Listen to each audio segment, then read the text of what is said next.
Henry Fayol was the father of management, and he was an engineer at the age of 19, and he was working in France. He was an engineer in a big oversized mining company. While being an engineer in his workplace, he introduced a very effective management theory, which really benefited his workplace, which was at that point was suffering losses. At that point, Fayol used those opportunity he had by experimenting various systems of management. Fayol's main concern was how employees were treated and the way they contributed to the organization.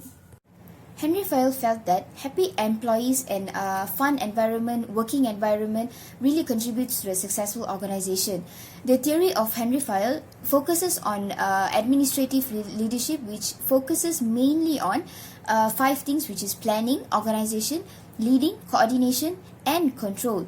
First, we will talk about planning, where planning refers to the process of deciding the objectives to be accomplished for a successful organization. Next will be organization, followed by planning, where organization means the process of organizing and distributing organizational resources in order to carry out a predetermined mission to achieve organizational goals. There is a hierarchy and a high degree of authority within the company. Besides that, leading also plays a very important role in an organization, where a manager or a person who is in a higher authority must have a very good leadership skills in order to lead the group or a team in order to achieve the objectives in an organization. And finally, controlling refers to the method of performance management and, needless to say, ensuring top results of job are achieved. Henry Fayol's theory are still used in many organizations in the world of business today, whether it's small business or large business. This is because Henry Fayol's theory will help executives run their company more effectively and efficiently while becoming more competitive, as there are many rivals in today's market. Additionally, the theory of Henry Fayol is very productive in administration and management, since each aspect is interdependent, where consequently it will actually really benefit the company. In an organization, the creation of a structured and systematic organization is also significant. This is because a manager in an organization must have leadership skills in order to lead the team effectively and efficiently. His workers must have an honest example and a role model set by the boss, as it can actually bring a very productive outcome. Advantage of theory Henry Fayol. Good planning can achieve success in the business world during the current economic crisis. Second, organizational management enable manager to implement appropriate infrastructure, which can optimize system, resources, process. Meanwhile, organization management also can integrate all kinds of company resources, including human, financial, and material resources. Third, control management can form policy and method that need to implement depend with the plan and the budget. Fourth, manager can develop a comprehensive knowledge of their employees, which may end in positive psychological contract involving employees with their job and organization. Disadvantage of theory Henry Fayol. First, unsystematic planning will cause manager to suffer losses for not achieving organizational goal. Second, an excessive amount of change is additionally a failure in planning. Third, the command and control made by the authorities that are too high and excessive will cause disaffection within employees. This will create a work environment that's not harmonious and can affect the performance of an employee. Conclusion. Henry Fayol theory is extremely important and used today because its theory can give a company to manage their business administration more efficiently and effectively. Efficient business administration can enable a company to achieve the organization goal. During this administrative management, we will also see the division of labor and how different functions or activities are often coordinated well. In addition, each component within the company is interdependent because each component affects the organization as a whole. Max Weber was a German sociologist who was a pioneer in the field of management bureaucracy theory. The theory of bureaucracy is based on strict guidelines and instructions from professional officials, which he claimed would enhance the effectiveness of performance in the organization. This management strategy removes stereotypes and makes the job description very clear to all within the organization hierarchy. Besides that, Max Weber also claimed that management's hierarchy structure is the most sensible and reasonable form of management that could make a business highly productive and profitable. The leader would not inherit the position, but the leader would be the most capable and qualified person who can actually play a very important role in the organization to achieve the objectives in the organization. Max Weber's method of theory is used by many companies because this theory has a very profound impact on workers because it encompasses all facets compared to other theories that only specialize in one aspect. The main purpose of this principle laid down in an organization is to simplify standardization, with many things and cases frequently resolved uniformly in this method. This uniform regulatory framework is intended to ensure continuity in the execution of each mission, where the rules define the rules, functions, and areas of responsibility of each member and thus the relationship between them.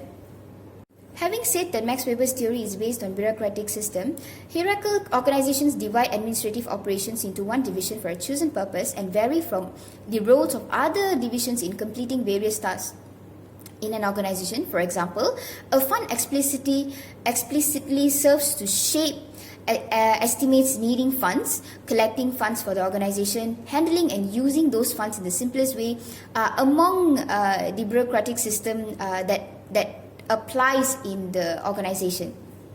Each department has the right to issue orders and instructions to its subordinates at any level of the hierarchy, where subordinates are expected to obey them. Each decision and action taken by the subordinate department must obtain the approval from the superior. The theory of hierarchy, for example, is now important for every organization because it plays a key role in effectively and efficiently operating in line with their status. The final solution is that the laws that govern a department's action may be in the form of rules. Generally speaking, only those with an appropriate professional education experience are seen as adequately qualified to occupy the department of executive staff. The inspiration of bureaucratic influence is the expertise and training once obtained, consistent with Weber's theory. Therefore, the professional skills of a worker are supported as a proper option where the selection of employees is conducted. Advantage 1. The advantage on Weber's bureaucracy is accountability, predictability, structure, and job security are a couple of to say. Furthermore, a bureaucratic culture is predicated on impersonal relationships, discouraging favorism. In this kind of organization, everyone has an equivalent opportunity to succeed. College and universities, local department, and government agency are all samples of bureaucracy. 2. The advantage accountability is despite being viewed as an outsized system of rule and regulation. The bureaucratic culture requires responsibility and accountability also. People that work within this structure often have a high level of education, more self-direction, and are more open-minded. They also tend to focus more on the general good compared to those working for other kind of organization. 3. The advantage is equal chances to succeed. Favorism is discouraged in a bureaucratic structure. In a successful bureaucracy, the persona natural of relationship carries some benefit. Equally, one disadvantage of a bureaucratic structure organization with a bureaucratic culture have strict policies for everything, which can hamper their operation and make communication difficult. 2. Disadvantage is reduced productivity and innovation. The bureaucratic organizational structure may inhibit productivity, diminish innovation, and reduce morale. 3. Disadvantage to a bureaucratic structure, the way financials are managed. More specifically, the way the budget is allocated. As an example, during a bureaucratic business, typically money is available for the current circle only. 4. Disadvantage is decreased employee morale. Bureaucratic organizational structures can also create boredom for his or her workers, resulting in decreased employee morale. 5. Disadvantage is that the less autonomy for employees. There's less freedom to act within a bureaucratic structure. Rules and laws abound, making people accountable and responsible to administration. Conclusion. It is concluded that the bureaucratic theory introduced by Max Weber features a great impact within the field of organization and administration. Like other organizational theories, its main objective is to achieve efficiency in work. From the above description, it also can be said that this theory has its own strengths and weaknesses when applied into an organization. Thank you. Hi, my name is Rausubi, matric number 820A1408. I will talk about the Abraham Maslow influence management. Abraham Maslow was a human psychologist who introduced Maslow's theory of hierarchy of needs in 1943 through his book, A Theory of Human Motivations. Abraham Maslow of needs can be seen in the form of a hierarchy. There are 5 levels in the hierarchy.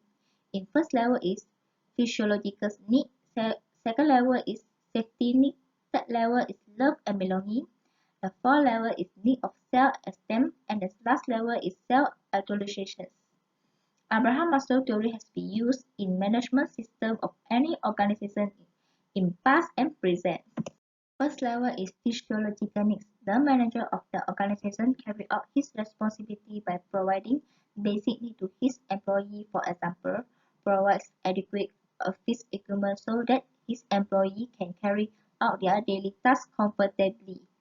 Second level is safety need. Most managers will provide security guard and close secure camera in their company. For example, a manager provides security guard to protect his employee from unwanted dangerous trips.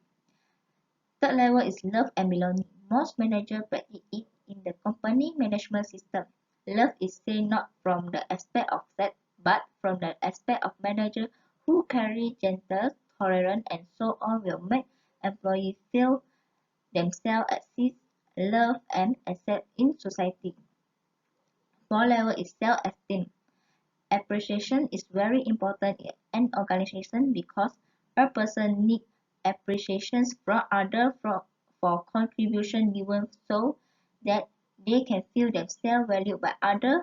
For example, the employer will give an annual bonus to all employees for the contribute they have given to the company. The last level is self-actualization. This self-actualization is not only for the employee in a company but also can be for the employer. Employer also have their own desire. For example, the employer will work hard to achieve the visions, missions, and objectives to make his organization more stable and advanced. Okay, that's all from me. I will pass the turn to my group member. Thank you. Good morning to my friends and my lecturer. Now I will talk about advantage and disadvantage of Maslow theory of motivation. Advantage of Maslow theory of motivation are: it is easy to understand. It takes into account human nature and relevant in all fields. Disadvantage of Maslow theory of motivation are: not all individuals think the same way. Cultural difference, and it is difficult to measure. Conclusion: Abraham Maslow's theory is very important and is related to the function of human resources. Physiological needs are the basic needs that everyone must perform, and then there will be transfer to other needs, namely safety needs. That is, everyone feels safe and always careful. Social needs, to encourage people to communicate with everyone, and there should be need not to feel shy. Everyone should have high self-esteem. And finally, self-actualization. Thank you.